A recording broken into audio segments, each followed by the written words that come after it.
Agora, 2h45, a gente fala sobre economia aqui no Estúdio CBN. Isso porque o Congresso avalia aumentar o limite de faturamento para as MEIs. As propostas prevêem uma elevação do teto anual entre 120 mil e 130 mil, com possibilidade também de correção pela inflação. Sobre essa mudança, a gente conversa agora com o Guilherme de Ferreira. Ele, que é advogado tributarista, vai tirar as dúvidas sobre esse assunto. Doutor, boa tarde, bem-vindo ao Estúdio CBN. Boa tarde a todos. É uma honra estar aqui com você. A gente tá com problema no áudio do Dr. Guilherme? A gente não conseguiu aqui compreender bem o Dr. Guilherme. A gente vai tentar refazer aqui a conexão para que possa conversar então com ele sobre essa mudança, né? Vai ser ainda avaliada pelo Congresso sobre o aumento do limite de faturamento para as MEIs, que são aquelas empresas menores, né, para micro e pequenos empreendedores. E também a gente pode pensar o seguinte, né, se aumentar o nível de faturamento, claro que a gente vai falar aí de questões de inflação, mas também você hoje recolocar o que é uma microempresa, né, no caso o microempreendedor individual, que é o que significa o MEI, né. Já temos o doutor Guilherme de volta e a gente vai falar por que isso está acontecendo, como isso pode fazer com que o microempreendedor ele fature mais. Vamos saber questão de imposto. Está de volta o doutor Guilherme, tá? Agora sim, boa tarde. Então, novamente, doutor Guilherme de Ferreira com a gente, advogado tributarista. Tudo bem, doutor? Nos ouve bem? Boa tarde. Boa tarde a todos. Uma honra estar aqui com vocês. Honra é nossa, doutor, muito obrigada, viu, pela participação. E essa mudança, né, ela acompanha a realidade econômica, ela pode fortalecer esses pequenos negócios, né? Como que isso deve impactar aí para quem é MEI hoje no país? Isso mesmo. A legislação dos MEIs, ela é de 2018. Então, se você for trazer para a data de hoje, ela está um pouco defasada em relação ao teto.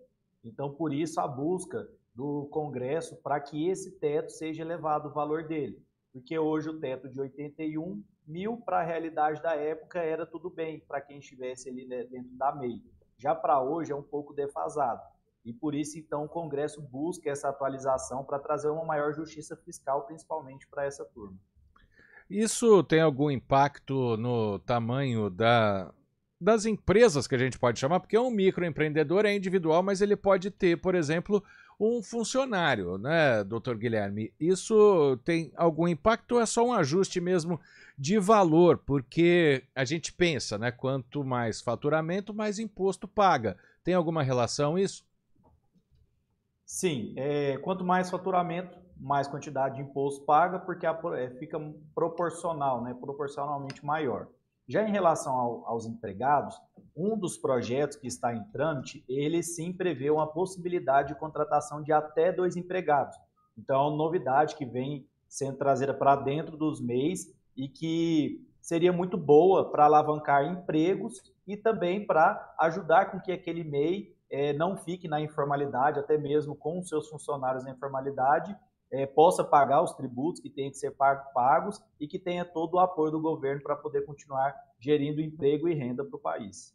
Doutor, para a gente entender melhor esse impacto, né, hoje para quem é MEI ultrapassa esse limite de faturamento atual, o que acontece, qual é o prejuízo, né, hoje para esse empreendedor? A partir do momento que o MEI ele ultrapassa então o teto dos 81 mil anual, existe algumas possibilidades. Pode ser que ele seja desenquadrado, então, da possibilidade do MEI e que ele vá para um regime tributário mais complexo, um regime tributário de maiores alíquotas e de maior complexidade de declaração, o que dificulta muito para o MEI, porque normalmente o MEI é um empreendedor, uma pessoa, um contribuinte que tem ali um tipo de serviço, que não é um serviço que rende tanto, mas que tem uma renda boa, e que a partir do momento que ele vai para uma maior complexidade, ele tem que ter uma contratação de uma contabilidade mais específica, ele tem que ter uma contratação de uma advocacia mais específica, o que dá um custo muito maior para aquele empreendedor.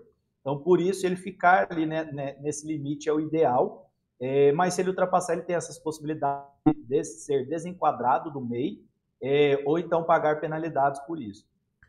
Doutor Guilherme, a correção anual também ela pode evitar que os MEIs sofram algum tipo de penalização, porque às vezes fatura um pouco a mais do que o atual limite, ou então que a inflação faça com que eles faturem menos, mesmo tendo o mesmo valor. É por aí que a gente pode falar que vai evitar penalizações? É por aí mesmo. A gente tem uma lei de 2018, com um valor que foi aplicado e visto como justo no ano de 2018.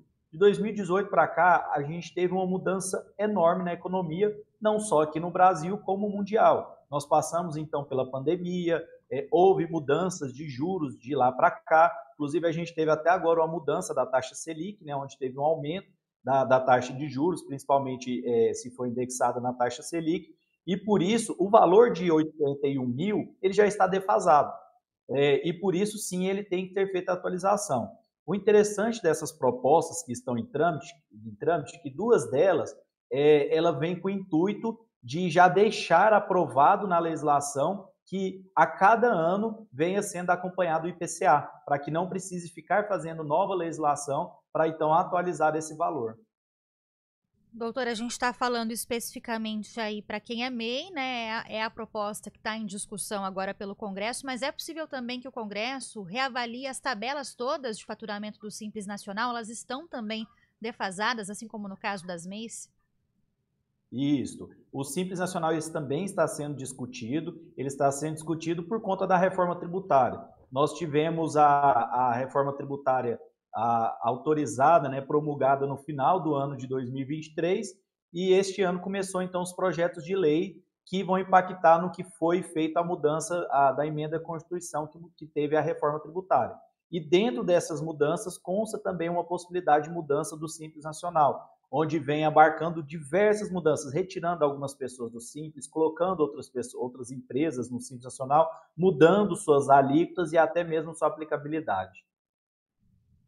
Doutor, e isso pode beneficiar não só quem é MEI, quem é empreendedor, mas também pode trazer impactos positivos para a economia do país de uma forma geral, né, com essa mudança?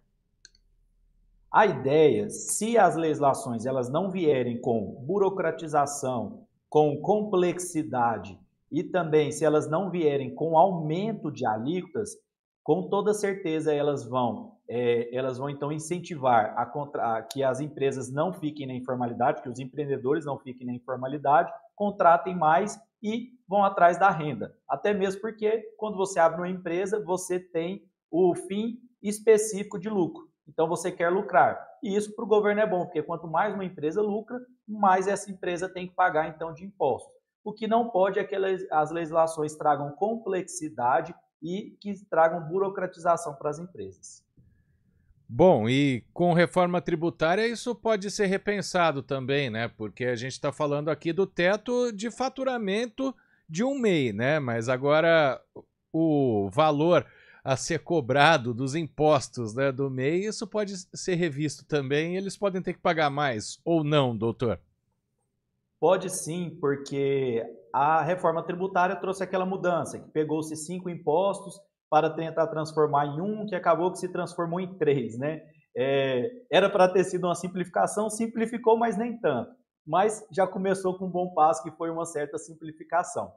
E a partir disso, dessa simplificação dos impostos, essa simplificação vai ter impacto tanto no Simples Nacional, tanto no MEI, de uma forma ou de outra. Por quê? O ISS e o ICMS, que é do dia a dia de MEI e também do Simples Nacional, esses impostos virarão IBS e CBS.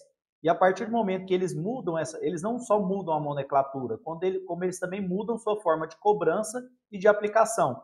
E essa mudança, ela também tem que abarcar os MEIs e o Simples Nacional. E por isso, esses dois institutos também devem se adequar à reforma tributária.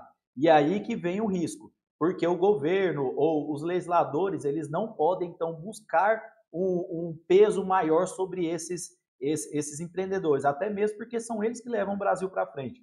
Eles têm que manter a simplificação e eles têm que tirar a burocratização desses empreendedores para que eles possam trabalhar, trazer emprego e trazer renda. E já que você tocou nesse assunto, doutor Guilherme, para se tornar um MEI, vai ficar mais fácil, vai ficar menos burocrático? Afinal de contas, ainda tem algumas exigências, né? Até que a pessoa consiga abrir um cadastro de microempreendedor individual. Sim, existem as regras para que você possa, então, ingressar no MEI. Assim como o MEI, como o Simples Nacional, sempre tem as regras. Hoje, com a tecnologia mais avançada, a gente conseguindo ter acesso mais fácil à questão de internet e à questão das legislações, hoje é mais fácil do contribuinte, do empreendedor, ele saber se ele está enquadrado ou não. Então, ele entra ali no portal do empreendedor, ele consegue já ter esse acesso e até mesmo com a documentação apresentada, ele já consegue saber se ele está enquadrado ou não nesse MEI. Mas a busca é essa, de tirar essa burocratização para que o contribuinte, a pessoa física, ela possa, se ela estiver tendo atividade de pessoa jurídica, que ela então haja como uma pessoa jurídica, até mesmo para que tenha menos pagamento de impostos e saia da ilegalidade. Pois a Receita Federal, o Estado, o município, eles sempre vão atrás, os entes sempre vão atrás do empreendedor. Então, quanto mais legalizado ele estiver, melhor. Doutor, isso tudo ainda é discutido pelo Congresso, né? Esse aumento aí do teto, então, de faturamento, né, para quem é MEI. Qual que é a expectativa aí em relação à aprovação desses projetos? Tem algum prazo, né? Em que fase que está essa discussão hoje para que essas mudanças ocorram? Olha, a expectativa ela é boa de que vai sim ter o aumento, até mesmo porque precisa ter o aumento. Das legislações que estão sendo discutidas, a que teria menos impacto é a que foi apresentada em 2023. Ela prevê uma atualização do IPCA de 2018 para cá, 2024. Então, essa que traria um aumento menor. Já a outra que traz uma possibilidade de aumento para 130 mil e outra para 120 mil, essas já são mais bacanas, que já sobe o valor um pouco mais, o teto um pouco mais, e a mais completa mesmo é a que aprova o valor de 120 mil, mas que também já deixa aprovado que nos próximos anos acompanhe o IPCA. Então, essa seria a legislação mais completa. Penso eu, e nós acreditamos que será aprovado, porque precisa ser aprovado, o teto do MEI ele tem que ser elevado, não tem condições de continuar com o mesmo teto que está hoje. Então, existe uma grande possibilidade, até mesmo por essa movimentação da reforma tributária.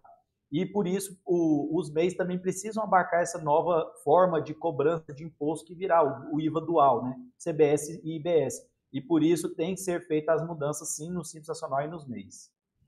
Eu agradeço aqui a participação do doutor Guilherme de Ferreira, ele que é advogado tributarista, explicando para a gente essas mudanças, então, de aumento, né, do limite de faturamento para quem é MEI hoje, que está sendo ainda discutido pelo Congresso, mas que deve, então, em breve aí ter uma decisão final. Doutor, muito obrigada, viu, pelas informações, uma boa tarde para você. Obrigado a todos. Muito obrigado, agora são 2h58.